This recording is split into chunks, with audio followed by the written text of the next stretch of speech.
എൻ്റെ വിദ്യാർത്ഥി പ്രസ്ഥാനാനുഭവത്തിൽ നിന്നാണ് ഞാനൊരു പ്രോജക്റ്റ് ഉണ്ടാക്കുന്നത്. പിന്നെ പ്രസം എന്ന പേരിൽ വിദ്യാലയ വികസന പദ്ധതി. ആ പദ്ധതിയുടെ കാഴ്ചപ്പാടെന്ന് പറഞ്ഞാൽ നമ്മൾ ഒരു വിദ്യാലയത്തിൻ്റെ വികസനം ബഹുമുഖമായ ഇടപെടലിലൂടെ സാധ്യമാക്കുക. വെച്ചാൽ പ്രസം എന്ന് പറയുന്ന പദ്ധതി തന്നെ promoting regional schools to international standard through multiple intervention എന്നുള്ളതായിരുന്നു. ആ മൾട്ടിപ്പിൾ ഇൻ്റർവെൻഷനാണ്, അല്ലെങ്കിൽ ആ ബഹുമുഖ ഇടപെടലാണ് ആ പദ്ധതിയുടെ ശക്തിയും സൗന്ദര്യവും.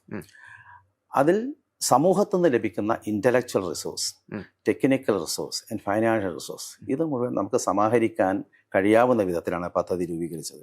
ഇപ്പോൾ സ്കൂളിൽ MLA ഫണ്ട് ഉപയോഗിച്ചൊരു കെട്ടിടം ഉണ്ടാക്കാനാണെങ്കിൽ പ്രത്യേക അനുമതിയൊന്നും ആവശ്യമില്ല. സ്കൂളുകാർ ആവശ്യപ്പെട്ടാൽ നമുക്കൊരു ഫണ്ടുണ്ടെങ്കിൽ കൊടുക്കാം, ചെയ്യാം. പക്ഷേ ഈ പദ്ധതി ഞാൻ അന്ന് ഗവൺമെൻറ്റിന് സമർപ്പിച്ചു.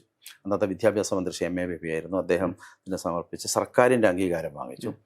അതുപോലെ അതിന് ഗവൺമെൻറ് നിന്ന് വലിയ നിലയിൽ ഫണ്ട് ലഭ്യമാക്കാൻ, അന്ന് പൊതുവിദ്യാഭ്യാസ സംരക്ഷണ യജ്ഞമൊന്നുമില്ല, അങ്ങനെ വലിയ പണം കൊടുക്കുന്ന രീതിയില്ല. അതിനുവേണ്ടി അന്നത്തെ ധനമന്ത്രിയെ സമീപിച്ചപ്പോൾ അദ്ദേഹം പറഞ്ഞു ഒരാൾക്ക് മാത്രമായിട്ട് ഇങ്ങനെ ഫണ്ട് തരാൻ കഴിയില്ല.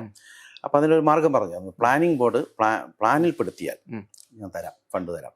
അപ്പം അന്ന് പ്രഭാത് പട്നായിക് ആയിരുന്നു അന്ന് പ്ലാനിംഗ് ബോർഡിൻ്റെ വൈസ് ചെയർമാൻ. അദ്ദേഹത്തെ കണ്ട് നമ്മുടെ ഈ പ്രോജക്റ്റ് പ്ലാനിൽ ഇന്നോവേറ്റീവ് പ്രോജക്റ്റ് എന്ന നിലയിൽ സ്റ്റേറ്റിൻ്റെ പ്ലാനിൽ ഉൾപ്പെടുത്തി 2 വരി പറഞ്ഞു. അതോടുകൂടി നമുക്ക് കോടികൾ അവിടെ നിന്ന് പമ്പ് ചെയ്ത് കയറുന്ന സാഹചര്യം ഉണ്ടായി. അപ്പം നമ്മൾ ഈ സമർപ്പിച്ച് സർക്കാരും പ്ലാനിംഗ് ബോർഡും അംഗീകരിച്ച ഈ പ്രോജക്റ്റിനകത്ത് തന്നെ ഈ പറഞ്ഞ പോലെയുള്ള പിന്നെ സ്വകാര്യ പാർട്ടിസിപ്പേഷൻ, അതായത് അവരുടെ പിന്തുണ, സാമ്പത്തിക പിന്തുണയോ ഇൻ്റലക്ച്വലായ പിന്തുണയോ സാങ്കേതിക പിന്തുണയോ ഒക്കെ നേടാവുന്ന നിലയിലാണ് ഈ പ്രോജക്റ്റ് ഉണ്ടാക്കിയത്. ആ പ്രോജക്റ്റ് അതിലാണ് ഉണ്ടാക്കിയത്.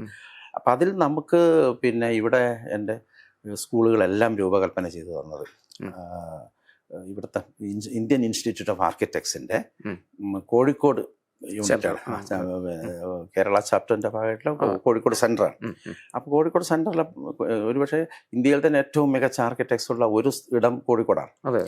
അപ്പോൾ അവരുടെ ഓരോ പ്രോജക്റ്റ് പിന്നെ ഫ്രീ ആയിട്ട് പൈസ വാങ്ങിക്കാതെ ചെയ്തു തന്നു.